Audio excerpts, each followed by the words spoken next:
YouTube ಚಾನಲ್ಗೆ ಸ್ವಾಗತ. ಎಲ್ಲರಿಗೂ ನಮಸ್ಕಾರಗಳು. ಗಾದೆ ಮಾತು: ಚಿಂತೆಯ ಮುಪ್ಪು, ಸಂತೋಷವೇ ಯೌವನ.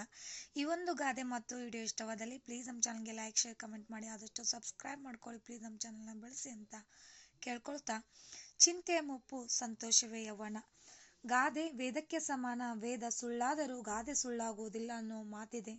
ಅದೇ ಮಾತಿನ ಪ್ರಕಾರ ಇವತ್ತಿನ ಚಿಂತೆಯ ಮುಪ್ಪು, ಸಂತೋಷವೇ ಯೌವನ ಗಾದೆ ಮಾತು ನೋಡೋಣ ಬನ್ನಿ. ಗಾದೆ ವೇದಕ್ಕೆ ಸಮಾನ. ವೇದ ಸುಳ್ಳಾದರೂ ಗಾದೆ ಸುಳ್ಳಾಗುವುದಿಲ್ಲ. ಗಾದೆ ಹಿರಿಯರು ಹೇಳಿದ ಅನುಭವ ನುಡಿಮುತ್ತುಗಳು.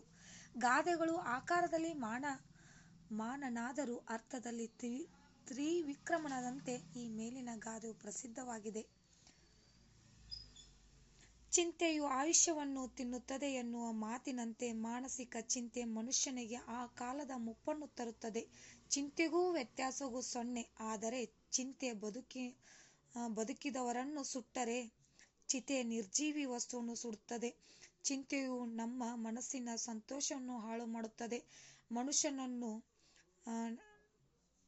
ನಿರುತ್ಸಾಹಿಯಾಗಿ ಮಾಡಿ ದುಡಿಯುವ ಶಕ್ತಿ ಚೈತನ್ಯವನ್ನು ಕುಗ್ಗಿಸುತ್ತದೆ. ಚಿಂತಿಸುತ್ತಾ ಹೋದರೆ ಅದು ನಮ್ಮ ಆಯುಷ್ಯವನ್ನು ತಿಂದು ಅಕಾಲ ವೃದ್ಧಾಪ್ಯವನ್ನುಂಟು ಮಾಡಿ ಬದುಕನ್ನು ನಶ್ವರಗೊಳಿಸುತ್ತದೆ. ಆದ್ದರಿಂದ ಚಿಂತಿಸುವುದನ್ನು ಬಿಟ್ಟು ಬದುಕಿರುವಷ್ಟು ಕಾಲ ಸುಖ ಸಂತೋಷದಿಂದ ಜೀವನವನ್ನು ಕಳೆಯಬೇಕು. ಮನಸ್ಸಿನ ಸಂತೋಷ ವೃದ್ಧನಲ್ಲೂ ಯೌವನವನ್ನು ಮೂಡಿಸುತ್ತದೆ, ಶಕ್ತಿಯನ್ನು ತುಂಬುತ್ತದೆ. ಯಾವ ಬದುಕನ್ನು ಸಂತೋಷ ಇರುವುದೋ ಅವರು ಆರೋಗ್ಯದಿಂದ ಬಾಳುತ್ತಾರೆ.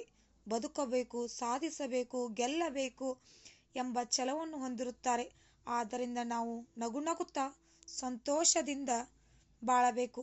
ಚಿಂತೆಯಿಂದ ದೂರ ಇರಬೇಕು. ಸಂತೋಷವು ಯೌವನ ವ್ಯವಸ್ಥೆಯ ಸಾಮರ್ಥ್ಯವನ್ನು ಎದ್ದುಕೊಡುತ್ತದೆ ಅಂತ ಹೇಳ್ತಾ, ಈ ಒಂದು ಚಿಂತೆಯ ಮುಪ್ಪು, ಸಂತೋಷವೇ ಯೌವನ, ಈ ಒಂದು ಗಾದೆ ಮಾತು ವಿಡಿಯೋ ಇಷ್ಟವಾದಲ್ಲಿ ಪ್ಲೀಸ್ ನಮ್ಮ ಚಾನಲ್ಗೆ ಲೈಕ್ ಮಾಡಿ, ಶೇರ್ ಮಾಡಿ, ಕಮೆಂಟ್ ಮಾಡಿ, ಆದಷ್ಟು ನಮ್ಮ ಚಾನಲ್ನ ಸಬ್ಸ್ಕ್ರೈಬ್ ಮಾಡ್ಕೊಳ್ಳಿ. Thank you.